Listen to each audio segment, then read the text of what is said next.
अपनों से अपनी बात में आज मैं फिर आपका स्वागत करता हूँ। आज मैं आपके लिए एक वीडियो लाया हूँ रक्षाबंधन। रक्षाबंधन के विषय में बात करेंगे। क्यों मनाया जाता है रक्षाबंधन का त्यौहार? कहाँ से हुई शुरुआत? पहली राखी किसने बांधी थी अपने भाई के हाथ? ये सब जानकारी मैं आपके संग शेयर करना चाहता हूँ। बहुत पुराने समय का बात है, जब हमारे संसार में पाप बढ़ जाते थे तो भगवान किसी न किसी रूप में अवतार लेते थे और पापियों का नाश करते थे और जो भक्त होते थे उनका उद्धार करते थे। तो ये बात राजा बलि के समय की है कि जब राजा बलि ने सब जगह राज कर लिया तो देवता और संसारिक लोग परेशान होने लगे कि अब क्या हो। उनके पास कोई भूमि नहीं बची। तब हमारे भगवान विष्णु ने वामन अवतार लिया और वामन अवतार लेके राजा बलि के पास पहुँचे और उनसे ये कहा कि आपके पिता, आपके दादा बड़े दानी थे। उसकी प्रशंसा इतनी करी कि वो खुश हो गए। उन ब्राह्मण ने कहा, यानी वामन अवतार ने कहा कि मैं भी आपसे कुछ दान की उम्मीद लेके आया हूँ। तो उन्होंने उनको कहा, बताइए आपको क्या दान चाहिए? तो उन्होंने ये कहा कि मेरे को केवल 3 पग भूमि चाहिए। उस 3 पग भूमि के लिए राजा बलि ने संकल्प कर लिया और जब संकल्प कर लिया तो उनको भूमि देनी ही पड़ी। तो उस समय वामन अवतार ने अपना बड़ा रूप धारण किया और पहला कदम बढ़ाया। उस पहले कदम में आधा संसार आ गया और दूसरा कदम बढ़ाया तो पूरे संसार की भूमि नाप ली। अब जब तीसरे कदम का नंबर आया तब वामन अवतार भगवान ने राजा बलि से कहा कि बताइए मैं तीसरा पग कहाँ रखूं? राजा बलि ने अपना शीश झुकाया भगवान के चरणों में और ये कहा कि आप अपना चरण मेरे सिर पर रख दीजिए।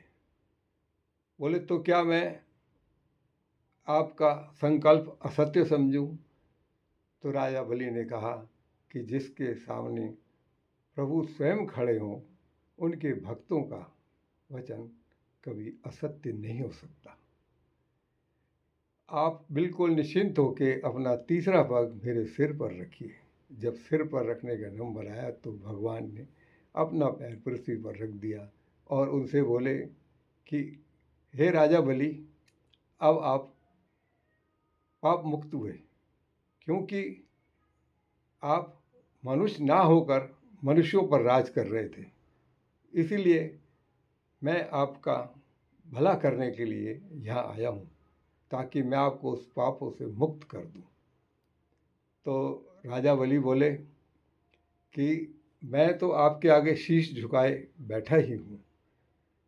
अब मैंने तो आपको कह दिया कि आप अपना तीसरा पैर मेरे सिर पर रख सकते हैं, लेकिन भगवान ने कहा नहीं, अब आप पाप मुक्त हैं और आप अपना राज कर सकते हैं। तो राजा बलि ने कहा कि हे प्रभु, आपके बिना मैं राज नहीं कर सकता। जब आप मेरे रक्षक बनोगे तब मैं इस राज को कर सकूँगा।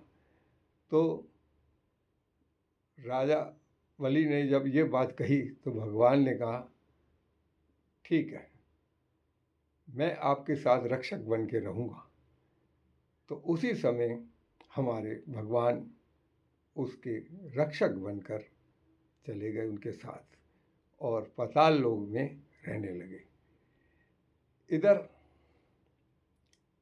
लक्ष्मी जी हमारी ये विचार करने लगी वैकुंठ में कि ये क्या हुआ, हमारे पति तो वहाँ रक्षक बन गए। तो उन्होंने बहुत सोचा तो उनकी समझ में आया, तो एक रक्षा सूत्र लेकर राजा बलि के दरबार में पहुँची और पहुंचकर उनसे कहा कि राजा बलि जी, मैं आपको रक्षा सूत्र बांधना चाहती हूँ, अपना भाई बनाना चाहती हूँ।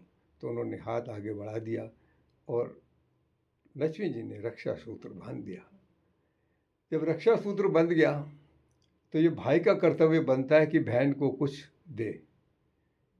तो उन्होंने कहा कि अब मेरी आप बहन हो, आप मांगो, आपको क्या चीज़ दूँ। तो उन्होंने कहा कि ये जो आपके रक्षक हैं, मैं इनकी पत्नी हूँ, आप इन्हें मुक्त कर दें। तो राजा बलि ने भगवान को मुक्त कर दिया और लक्ष्मी जी और विष्णु भगवान जाने लगे। तो राजा बलि ने उनसे प्रार्थना की कि आप जब हमारे बहन बहनोई हो गए तो मैं आपसे ये प्रार्थना करूँगा कि आप कुछ दिन यहाँ रुक जाएं। उसी दिन से भगवान विष्णु और लक्ष्मी यानी कि कार्तिक महीने से धनतेरस तक पाताल लोक में पहले भी रहते थे और आज भी रहते हैं। और जब वो धनतेरस बीतती है, जब अपने लोक में वापस जाते हैं, तो ब्रह्मलोक में वापस जाते हैं, तो उसी दिन, उसके अगले दिन ही दिवाली होती है और दिवाली का त्यौहार मनाया जाता है। खूब दीप धूप जलाए जाते हैं। यही थी एक छोटी सी कहानी या संदेश जो मैंने आपको दिया। अब मैं आपसे ये प्रार्थना करता हूँ कि आप ये जान गए होंगे कि राखी की शुरुआत कहाँ से हुई थी। आप खूब त्यौहार खुशी खुशी मनाओ और अपने बहनों से राखी बंधवाओ और उनसे गिफ्ट लो और उनसे दुआएं लो। और भाई आपकी रक्षा करेंगे, वो रक्षा की कामना करेंगे। आज की वीडियो में बस इतना ही। अब मैं आपसे ये निवेदन करूँगा कि आप मेरी इस वीडियो को अधिक से अधिक शेयर करें, लाइक करें, सब्सक्राइब करें और बेल आइकन को बटन दबाना ना भूलें। और आगे मुझे हिम्मत मिलती रहेगी और मैं आपको एक नए वीडियो के साथ हर बृहस्पति को आपको मिलूँगा। आपका बहुत बहुत धन्यवाद।